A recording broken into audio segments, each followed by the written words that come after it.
social media that have also shared astronomy, live astronomy, that kind of thing.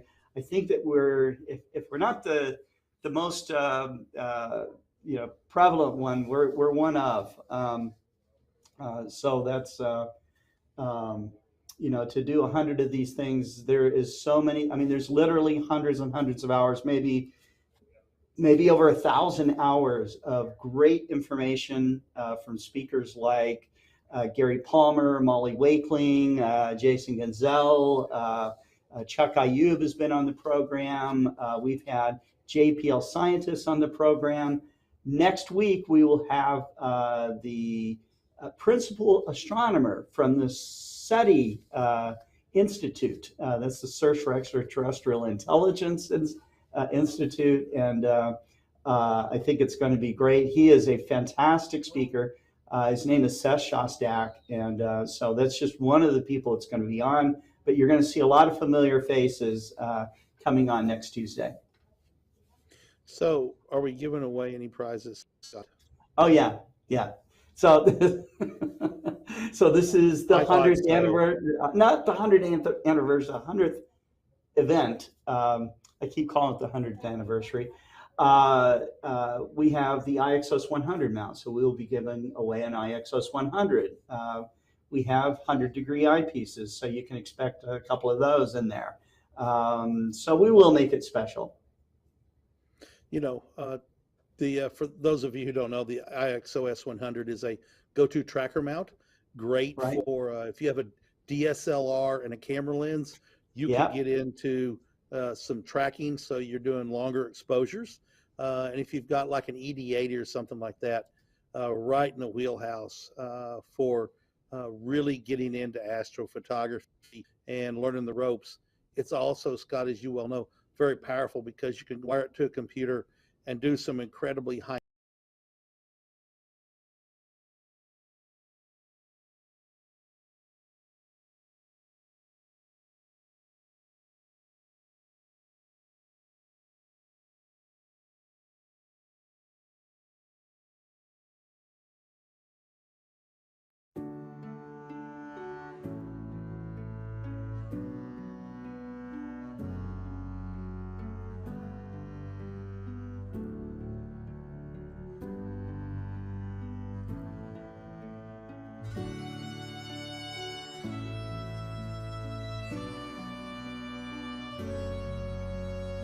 oftentimes don't really take our limits seriously.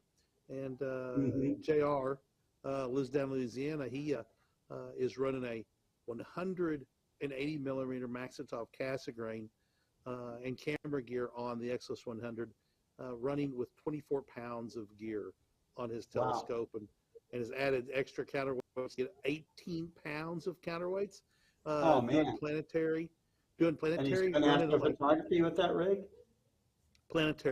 Doing planetary astrophotography, working in the 5,400 millimeter focal length range with an IXOS 100. Yeah, so it is, a powerful little device that we have out there. So Pekka wanted to know if this is live. Hi, Pekka. How are you? Yes, it's live. I guess, Scott, I think we're running into, because we've been doing some recorded broadcasts that were live. Yeah, we have some. We are broadcasting. It says live because we're streaming it live. But we have pre-recorded stuff that's out there too. Just for the people that have missed a bunch of the other programming we've done. Yeah, it's pre-recorded live, and so it says live, like this broadcast. We'll run this broadcast in the future, and up there it says live, but we have a little bug that says pre-recorded on top of it. Previously recorded. I usually stick that up there. Yeah. So I think if you see that, then definitely that's not live. Right. So it's not live where Pekka can wave to us, like he is right now. Right. So exactly. All right. So that's coming up. This is First Light Chronicles. We have a First Light series of telescopes, which gave its name to this broadcast. And it's sort of become, how do you get into astronomy and things like that? And, James Webb Space Telescope had First Light yesterday, really on Monday a little bit, but really strongly on Tuesday. And, it is a real popularizer and draws people to the idea of astronomy and astrophotography. I can do that. Scott, what's your advice for amateur astronomers out there who can capitalize on this moment of people being interested in it? And like tonight's the supermoon, it's a perigee moon, so it's going to be 13 or 14% closer and 30% brighter. People have been asking me about it. What's your advice on how we can go about capturing this moment, this singular period of time, to get people into the hobby we all love? Well, I mean, it's all about communication. First off, these live programs is a good start, but a good step beyond that is the tried and true join your astronomy club, and get involved with them. There are astronomy clubs across the country. We are strongly tied to the Astronomical League and the Royal Astronomical Society of Canada. And those two organizations represent, at least in North America, and also with memberships around the world, a very, very strong, alliance. They have the league itself, I think, has 300 clubs, over 300 clubs, over 20,000 members. The RASC in Canada has several thousand members as well. They're older than the Astronomical League is, but these are both organizations that have been around for a while. I think the Astronomical League this year is celebrating their 75th anniversary, and I think that the RASC has been around for over 100 years, maybe like 150 years, something like that. But being involved with an astronomy club is great. What if you can't be involved with an astronomy club? Okay. Well, there's nothing to stop you from starting kind of an ad hoc astronomy gathering. And I did that a long time ago. And literally, it was me going out to a street corner. And pretty soon there would be like somebody would kind of hang out with me, and it was just two of us, and then it became four of us, and then it became 20 of us, and then it became 50 of us, and then we had to go find another place to go observe from, which we did, and then eventually that group of friends, observing friends, became like 600. Okay, I was working at a camera shop called Oceanside Photographic Center at the time. We sold more and more telescopes, and the community got so involved that we changed the name of the store to be called Oceanside Photo and Telescope. They now go by their initials, OPT, which you might have also shot from them. But it's really simple in getting involved. You did it yourself, Kent. How did you get started? I mean, you had a father that was kind of very interested, right?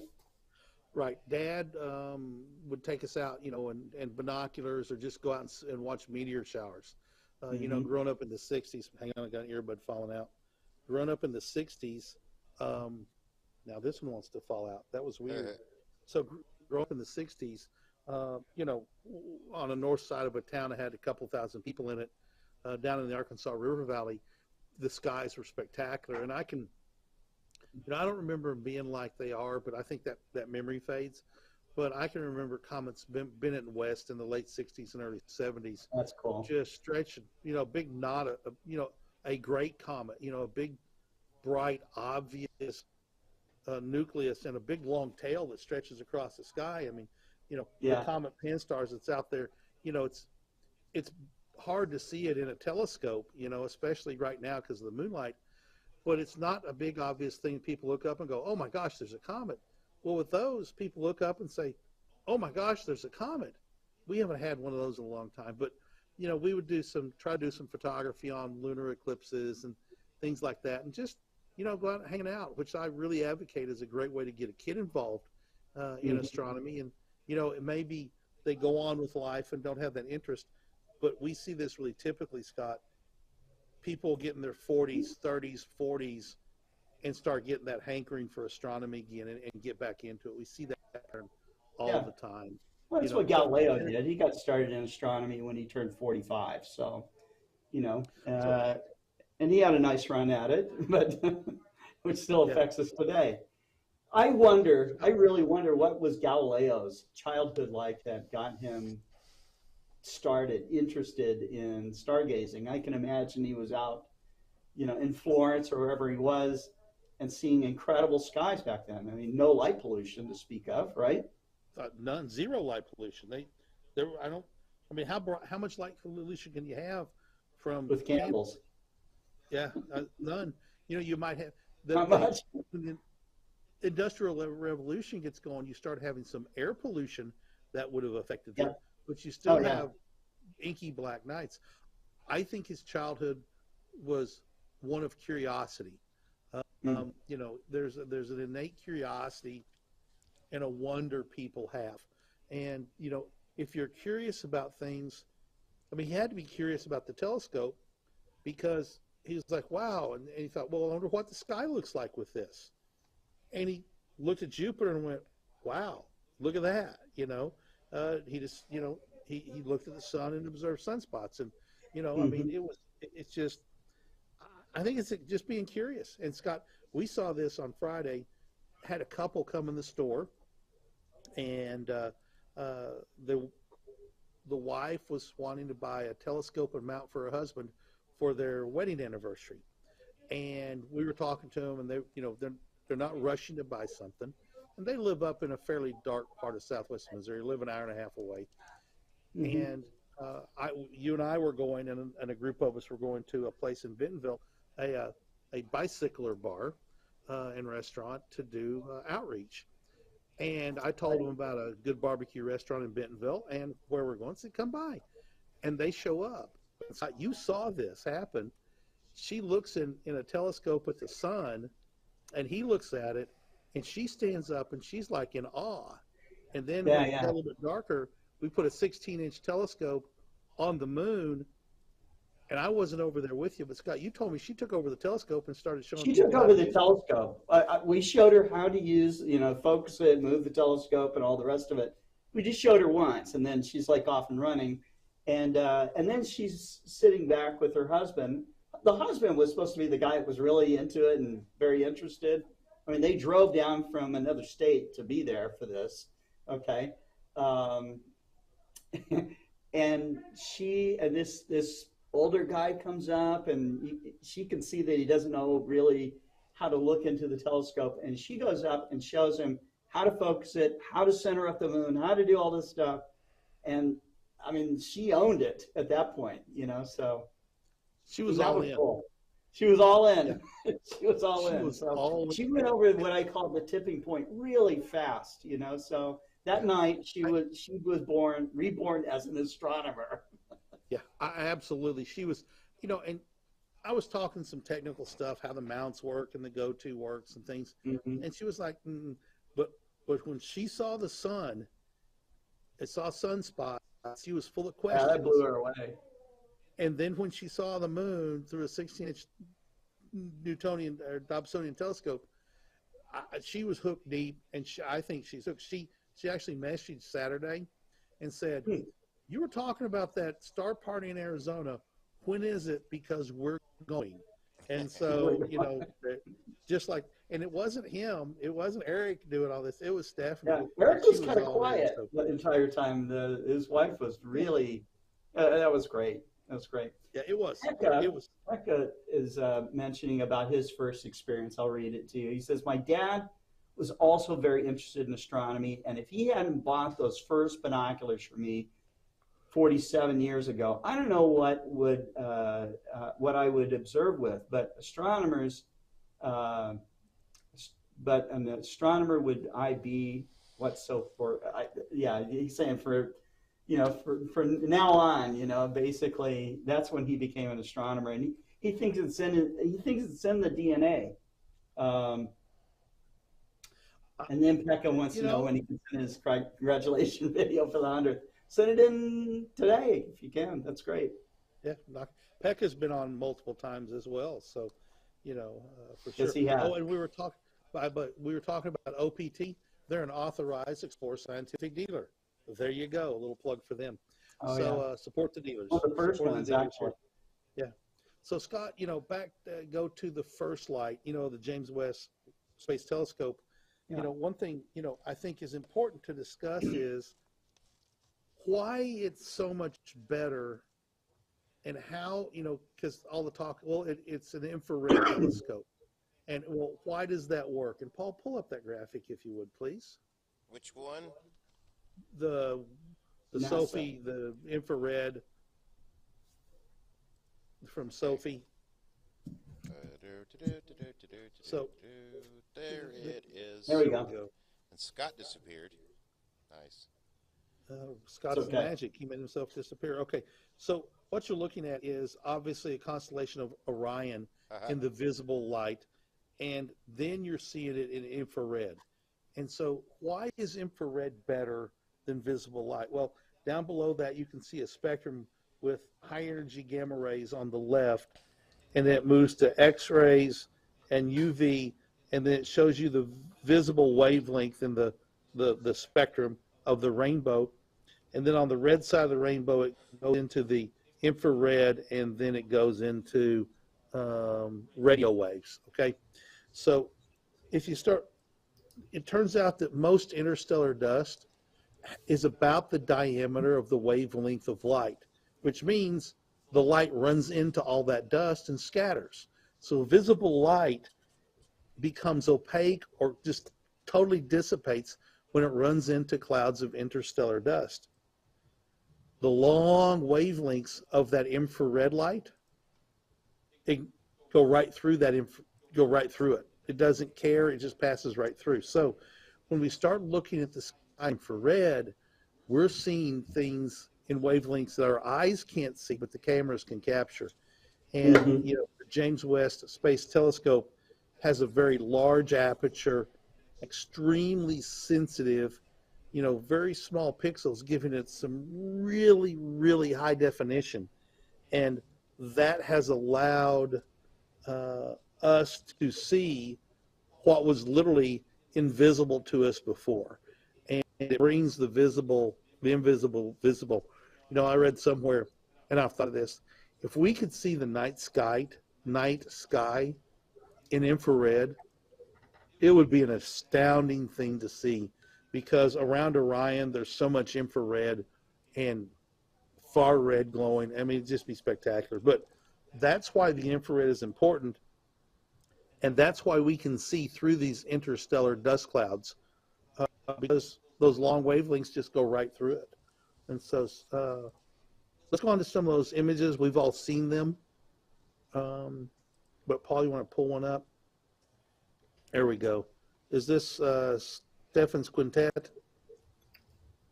Paul? Yes, it is. Technical stuff on my end. Yes, it is. So I wish I'd had time to get the Hubble images scaled and put beside them, but they're out there. I found one on, I'll give a plug for it, NBC News, where they have some JavaScript sliders so you can slide back and forth. The differences are astounding. It's like going from, for those of you old enough to remember, it's like going from a 110 camera to a 6x6 camera. I mean, 110 was the size of your pinky fingernail, if you remember that film camera, and going to a large format camera. The differences are truly astounding.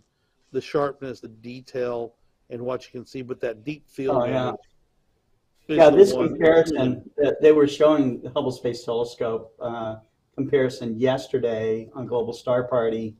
I'll just say there was no comparison. You could see the same outlying shapes and stuff like that, but not to this detail. This looks like, it looks like an ocean wave with incredibly sharp ripples and stuff. And this is a region of starbirth. All these tiny little knots that you see here have embryonic stars in them. Planetary formation is happening. There are disks of rotating dust around stars. It's absolutely spectacular. Yeah, it's just I wish I would have had time to get the comparison images together. I just didn't. But Yeah. it's like night and it's like you had Vaseline smeared on your camera lens. And Scott, I know you did that to shoot portrait photos to try and soften things a little bit. Yeah. I certainly Check this did out. that. So I downloaded the full res version. Okay, yeah, I want to see that of the Hubble Deep Field or the James West First Deep Field. Here we go. Too. So here we go. Go to merge. So See how far I went in Oh yeah. for a Can you go more? JPEG? Yeah. It's Actually, it's a amazing. PNG, but I mean, we're in. That's pretty deep. Yeah. So let's go to that Hubble Deep Field and talk about it for a minute. Which one is that exactly? The one with the big square one with all the stars in it, the arcs and stuff. I'm gonna have. I didn't get to time to pull that one down yet, so Okay. let me get to it on the web browser. Well, one thing that that we hasn't seen a whole lot of press and people have been talking about on Facebook before the press conference on President Biden's press conference, I predicted on Facebook that the spectra of the exoplanet that they took was going to show presence of hydrogen, oxygen, water, and carbon. Well, they didn't have any carbon, but it showed a very, very strong spectral line for water. And the importance of that, the implications are immense, because where there's water, there's probably life. And you know, I know that they picked the best candidate for it. It's a big Jupiter. It's in the Goldilocks zone. It's not super hot. So they picked one that they knew probably was going to have a strong signature of water because of where it was. But it is awesome that the first spectra they got, at least the first spectra they almost got it, has water in it, because that is super significant to the potential for being some version of life out there. You know, if you start extrapolating it to, you know, there were billions of galaxies. Now there's trillions of billions of galaxies, because this deep field image that Paul's getting ready to bring up, as we all probably have heard, is an area of the sky that's the size of a grain of sand at arm's length. And every dot that doesn't have spikes on it is a galaxy. And it's just truly astounding when you zoom into this thing. All those little arcs are lens galaxies from that large galaxy cluster right in the center. Yeah, it's incredible. You know, and so it's lensing. Give me just a second, and I'll have an even bigger image. Almost every dot in there is a galaxy. I mean, it's if it doesn't have a spike, from what I read, exactly, it's a star. It's a galaxy. It's a galaxy. Get Now ready. remember, that's a sky the size of angular size of a grain of sand at 3 feet from you. And imagine that all over the sky. You know, how many grains of sand will it take to cover the sky? And it's all there. It's just everything with a spike is a star that's in the Milky Way. Everything without a spike is a galaxy. So that's the lensing galaxy right there in the very middle. I think there's like 5 of galaxy cluster, like 3 or 4 Look at that galaxies. Yeah, there's a spiral galaxy right there. Yeah, that's obviously pretty close. But look at over the left. That one galaxy could be hundreds of billions of stars or a trillion stars. Yeah. Probably every star has, or most of the stars have planets. And that's just one. Look at that. I mean, look how deeply you can see in this. It's crazy.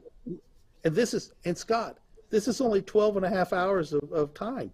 The longer they stare at this spot. Yeah, if they did the 100-hour Wade Prunty special, and I mean, even if they do the first Hubble Deep Field was 11 and a half days. What's going on there? Days? Where? What are you looking at? See the blob? Put your cursor on it. Which The blob? cursor doesn't. That's There's my many. cursor. No, You're it talking looks about like that kind of orange-looking stretched out thing over one of the. Yeah.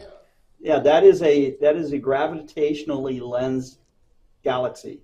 Isn't it cool? So, It is so what very that cool. means is, Paul, there's a background galaxy that's vastly farther away, 13 or 14 billion light years away, that's being a very early galaxy formed after the Big Bang, that's being gravitationally lensed and bent and magnified by this big star cluster in the very center of this image.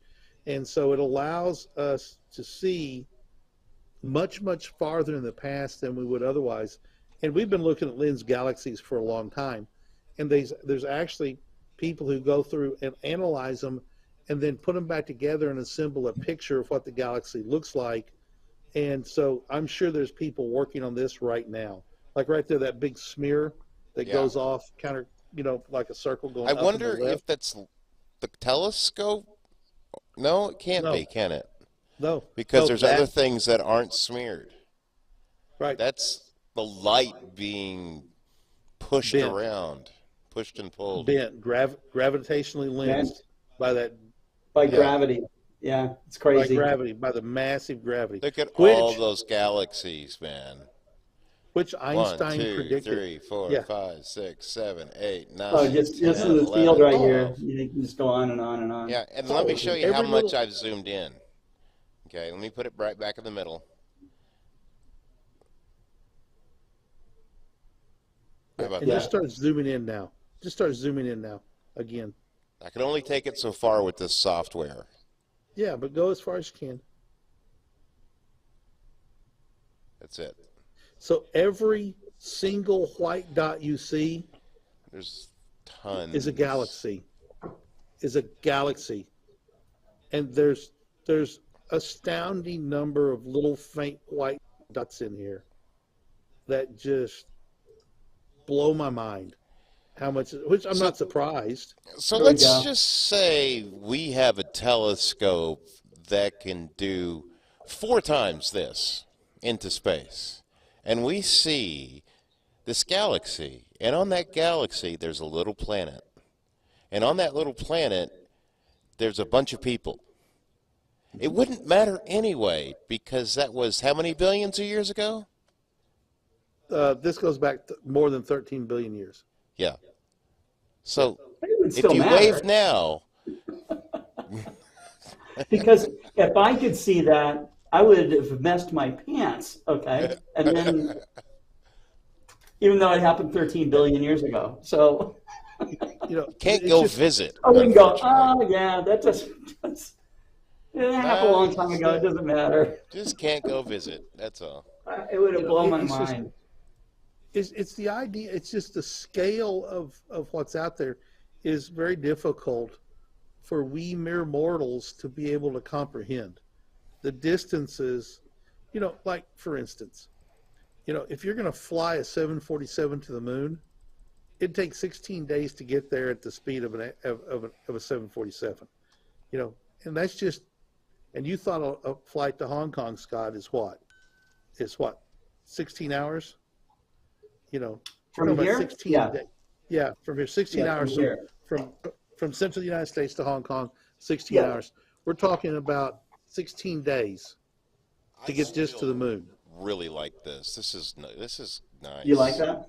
Yeah. Okay, so Paul, I'm emailing you a link that Harold Locke sent to me, and this is from the Big Think website. So this is there's a guy named Ethan Siegel, and he is a science popularizer, a PhD physicist, and he is amazing in his explanations, and he writes a blog. He does video programs and stuff like that. I'm going to see if one day I can actually get him on one of our programs, but yeah, you should show this because it shows the comparisons that Kent was looking for. Working on it. Thank you, Harold, for passing that along to us. The comparison, it's like explaining what the sunspots look like and then looking at the sunspots. The difference is just immense. Or explaining really what an eclipse is like and actually seeing one. Yeah, exactly. It's just you can't do it. It's hard to. It's just hard. Right. But I think, we as amateur astronomers need to seize on these moments and educate yourself a little bit, and talk about what you understand and say I don't know. There's times I say I don't know because, or that's not anywhere that I've done any reading on, because I can try and wing it and I did BS tell him it, that I was with Explore Scientific. and I'm going to get caught and club it up, and I don't want to be wrong or that wrong anyway. But it's hard to go out and look at the full moon tonight, because it's going to be bright through a telescope.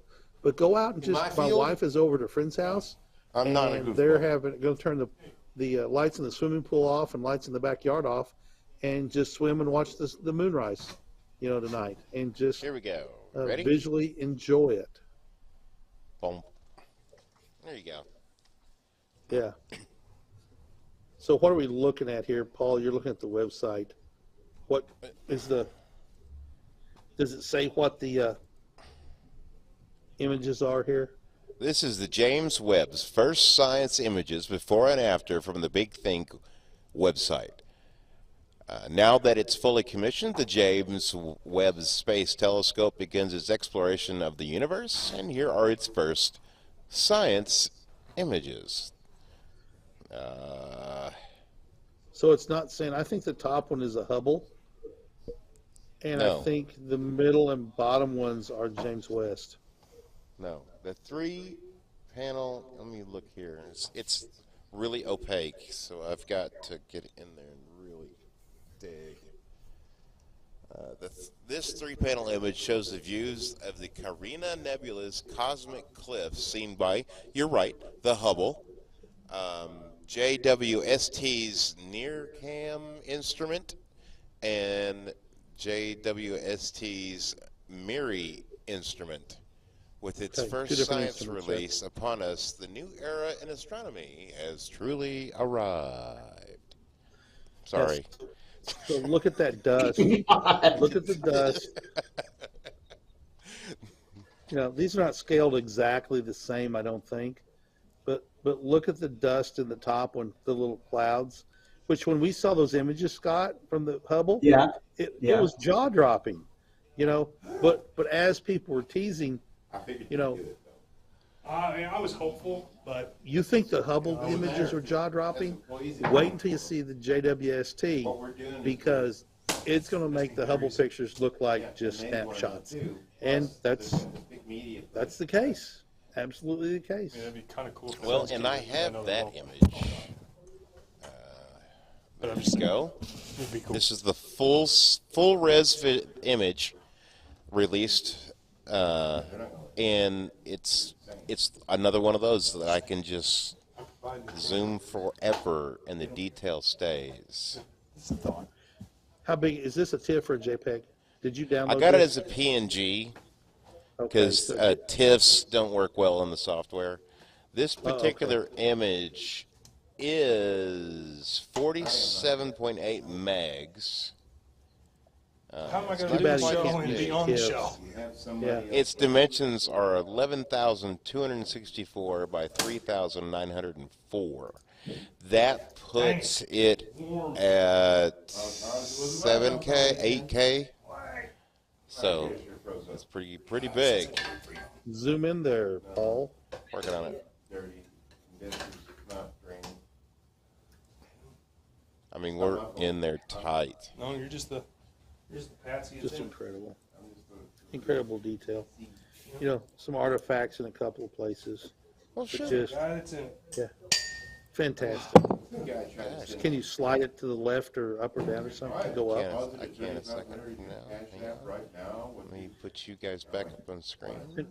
And Paul, you said There's this is the even Eta more. Carina. Huh?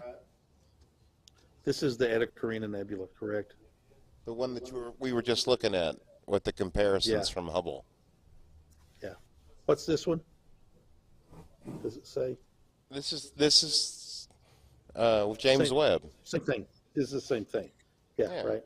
Here's a good question from Pekka. He says, do you think that J West pictures will affect our thoughts on how deep into space we amateur astronomers can go. I mean, will we change our seeing what to image in the future? Yes, Yes. yes, and yes. Because Hubble Space look, Telescope you did know, that, and Palomar, the Palomar 200-inch telescope did that, and the 100-inch at Mount Wilson did that, and so yeah, every landmark telescope, you know, that becomes the new thing to benchmark against, and so and the thing that's true, and Pekka, you know this, the once you show amateurs something that's out there, okay. Amateurs will figure out a way to image it, not to this detail and resolution.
G11 with PMC8. I feel sorry for The only them, thing I that's don't all. have right now is the PMC8, and you can't see it, so it's okay. And you can't So we're argue going to with talk them. about You can't- telescopes. No, I have it's one here elite. in this brown box. It is the beautiful 152 carbon fiber, and yes, it is. It looks massive, but I promise you, it's lightweight, and that's the beauty part about it.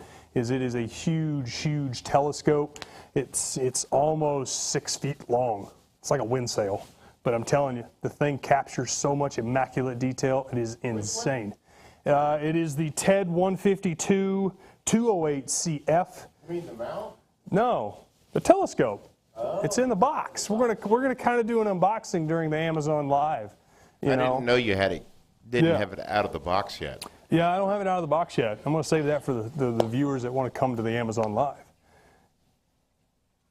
So I can't see anything that Paul's saying because I've got blinding lights in front of me. All right, hang on. I'm Hang going on. to mute for a second. Mute. No.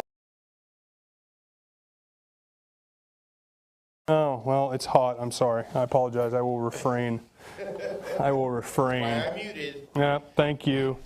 So we're going to talk about the benefits of a Losmandy G11 with PMC8. Also the benefits of the Exos 2 with PMC8. You know, and we're also going to talk about this wonderful beauty. Everybody knows, I kind of call this one the flagship. I know some people may or may disagree or agree with me, but the 127 Essential Series for sure. It's 952 millimeters of focal length, which is great for deep sky objects. If you put a reducer on it, it's even great for wide field. It can be used kind of for planetary if you're using a focal extender or a Barlow or a power mate, whichever that you want to actually introduce into the optical train.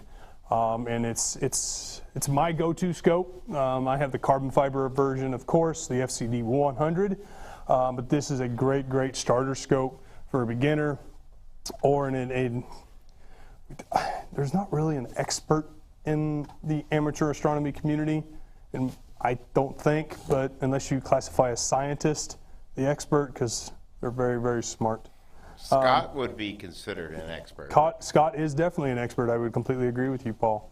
But we'll talk about the ins and outs of both of these systems, what makes them tick other than the PMC8, why was it originally designed, and load capacities, you know, because everybody wants to know the load capacities, because everybody... 5 billion pounds. Billion pounds. Well, the G11 is supposedly, on paper, able to handle 60 pounds.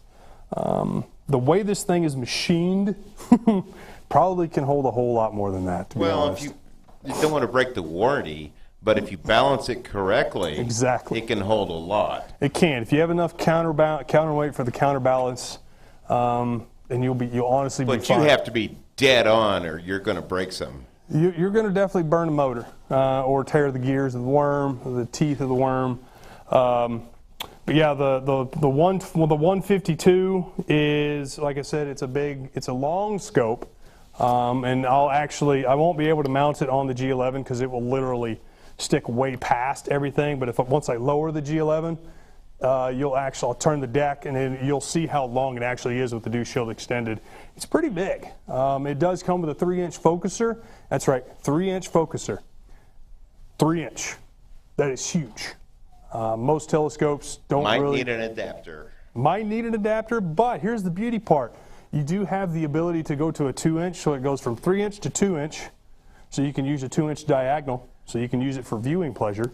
Or you can just throw in the 3-inch reducer, or the FFFR, if you wanted to. That way you can actually use the full capabilities of the 3-inch and not have to worry about anything. And that's the beauty part. Hey, Mr. Connor, how you doing, sir? My 5-inch F5 refractor with a 24 Explorer Scientific. You can't see the Veil Nebula. That's the beauty part. It's hydrogen alpha and O3. depending on your light pollution, you possibly might see it, but if you're in a heavily light polluted area, I can't see it from my F6 backyard unless I have a telescope on it with a camera. I cannot see it visually. Plus the star that's in the west or the east, western veil, the witch's broom, it's very, very bright. And that's the unfortunate benefit of it. But there are, I haven't experimented with filters enough other than the LRGB and SHOs. I know light pollution with a camera can pick it up, but it's very faint. Hydrogen alpha in a narrow band will pick it up quickly with just a 10-second exposure. The longer you increase that exposure, of course, the more detail that you're going to gather. That's a whole other wonderful show. But 6824 Bradley in your F5 actually will be a good, I call it a star hopper eyepiece. Now what a star hopping eyepiece is used for is, so say you got your telescope set up. I'm going to have to turn this around real quick. I'm going to loosen the dovetail or the clamps. So I turned it around.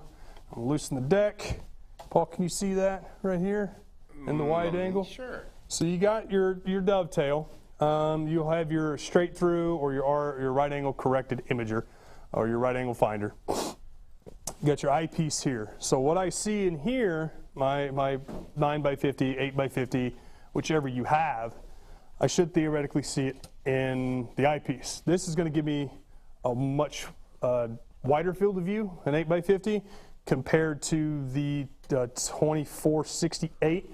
But I would use this eyepiece for star hopping. That way, if I'm looking at Lyra, the constellation Lyra, and I want to find M1, that I would use the spotting scope or the right angle finder to get in the area where I'm needing to be, and then I would use the eyepiece to finer detail by looking at star patterns. Usually I have a star map out, which I don't have it with me, but Kent has this giant star atlas. Are you talking about that? No. No, that's just a planisphere, but I can still use it, none the same. Good thinking, Paul. So we have, turn it here, Big Dipper, Ursa Major, Leo, gotta get my constellations. Constellations, where is Lyra?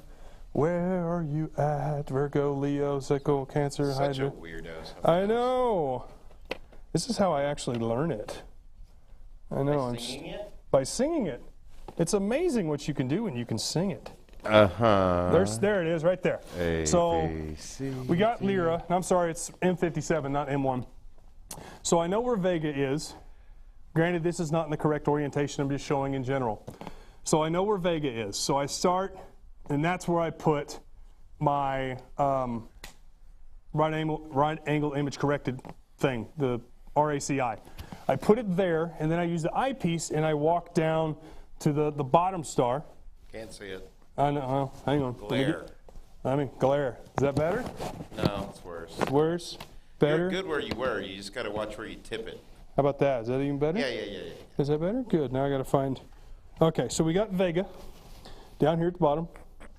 We hop over to the next star, and then I use the eyepiece and hop over to the next one. And I know it's in between those two stars. Kent would know the name of the stars. I don't know the name of the stars. I'm terrible, I know. And then I know it's right in between those two stars in the constellation Lyra. So I would use my right angle finder to get a starting point, and then I would use the eyepiece to star hop back and forth to find the orientation and the star pattern. And so I would just literally go down the ladder and just star hop. There's a lot of people that use a lot bigger eyepieces, and then some people just switch to narrower and narrower or higher magnification or higher power to get a lot closer. So go ahead. Tyler is a tad bit excited. One, because he was almost late. Yeah, that's true. And two, we've got some interesting news that may or may not. Interesting news. Ugh. Breaking stuff. Oh, it's just the felt. Planisphere. Thank you, Noah. So, me and Paul have. Paul and I, you mean? Me and Paul. I'm not giving you all the credit. I'm just I had to fixing do your. I had to do the reaching out, not you. Just do it. I Paul could and have I, done me, it. myself, and Paul and I.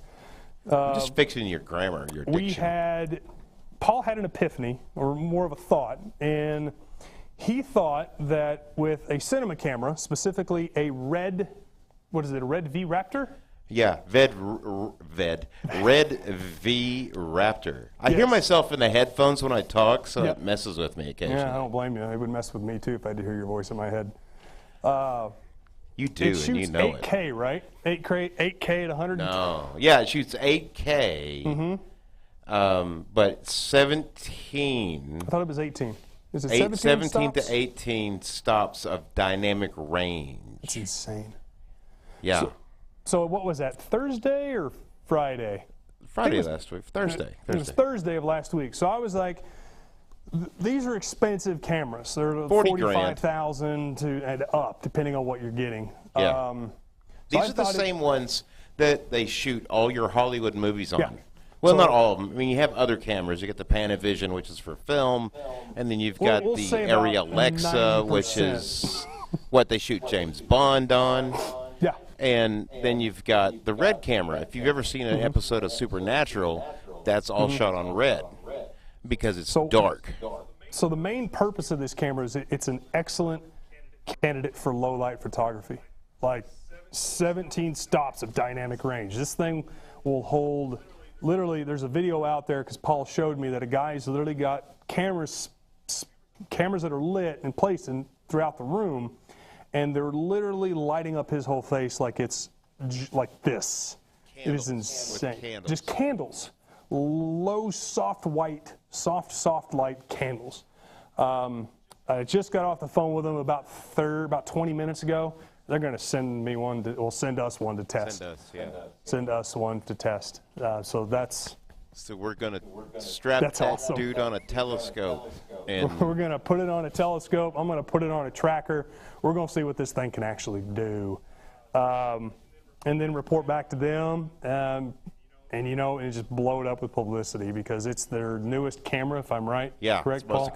It's their cheapest one to date that's still just as good as $40,000 is the cheapest one to date. Yeah, the last time I priced them, they were $200,000. It's true. That was what, less than a year ago? Maybe a little more than a year ago? Anyway, it was very expensive, so I'm kind of excited about that. Yes, I'm going to take a cinema camera and use it for dedicated astronomy. And Paul's going to use it for videoing. So its native ISO is like 3200. So there's zero noise at 3200 ISO. That is honestly nuts. So yeah, that's mainly what we're going to be talking about on the show today, on the Amazon Live. We're going to be talking about the benefits of a Losmandy G11. Why would you want one?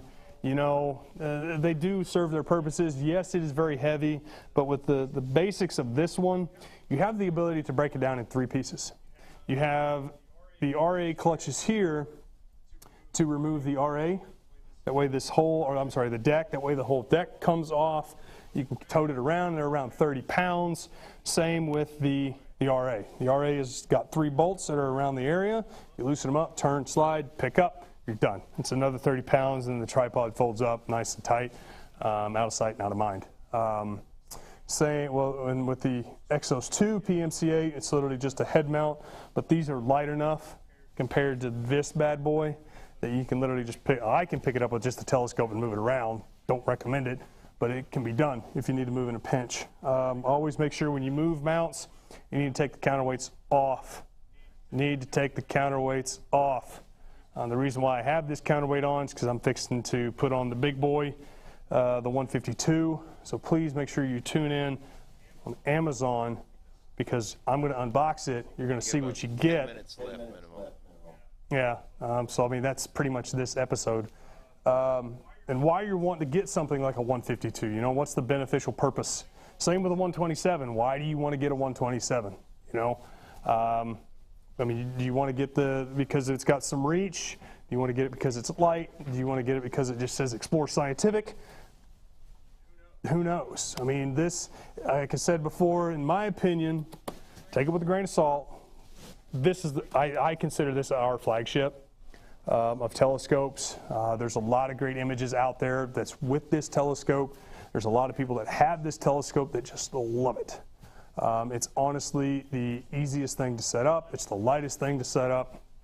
The 152 is a little bit more cumbersome. It's 28, I think it's 22 pounds actually. And you're going to be amazed. I mean, granted it is carbon fiber, but you're going to be shock and awe because as big and massive as it is, you're like, there's no way that weighs 22 pounds. But I promise you it does. That's why we always put it on the Losmandy G11. You can put it on the Exos 2 as well, because the payload capacity of this one's 28 pounds, and this one's 60. You always want to try to get the biggest mount that you can afford. That way you can just grow into it. Think of it as a house. You want to have a great foundation, because if you have a poo foundation, you're not going to get good results. You know what they tell us in the photography world? Whatever your camera costs, Double you it for the need mount. to no. Half of that should be the cost of your tripod. I mean, That's crazy, because $3,000 camera, just the body, is a it's half that, it's $1,500 $1,500. tripod. That's an expensive tripod too. That's the big daddy of all boss daddies. Yeah. Sorry, could you say that again? No. Say it again, Tyler. Say it again. Stinking Siri. She interrupts me all the time. But no, I mean, with the You know how to Losmandy turn comes that with, off, right? I did. I just did. I apologize. Well, With no, the I mean on Losmandy, the it comes with crown. with Losmandy, it comes with 3-inch tripod legs. So she's got a lot of stability for sure. And I have it all the way up, and that's why it's as tall as me. When we do the Amazon live show, when you come back, it's going to be lower. We'll have the telescope. I'll probably have it out of the box, and I'll probably just put it here on the floor. That just makes it easier for me to just grab it and go, and then do whatever I need to do. So yeah, that's today's Facebook show. You're going to cut it off early? I'm going to cut it off early because A, I need to go to the bathroom. B, I need some water. And yeah, that's fun. That way I can make sure I have everything ready for the Amazon show. That's Because okay. I have to. I've got a I have to- technical glitch anyway. I got to reboot everything. Yeah, so there you go. So I'm giving time for everybody because I'm caring for once. So guys, make sure you tune in at 2 o'clock Central Standard Time. I don't believe that at all. I know you don't, but it's the thought that counts, isn't it?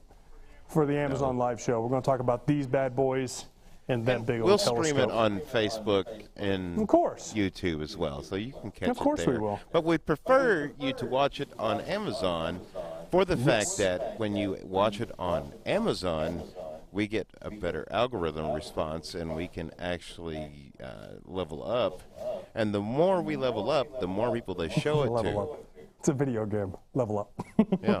Well, and the more people they show it to, which means the more people we expose to this, to astrophotography and Yep. astronomy and science, and maybe we might make somebody smarter. Maybe. Not with me. You're pretty dumb. I'll just make them understand it. You guys take care. We'll see you at 2 o'clock on Amazon Live. Y'all take care. Smile, Tyler.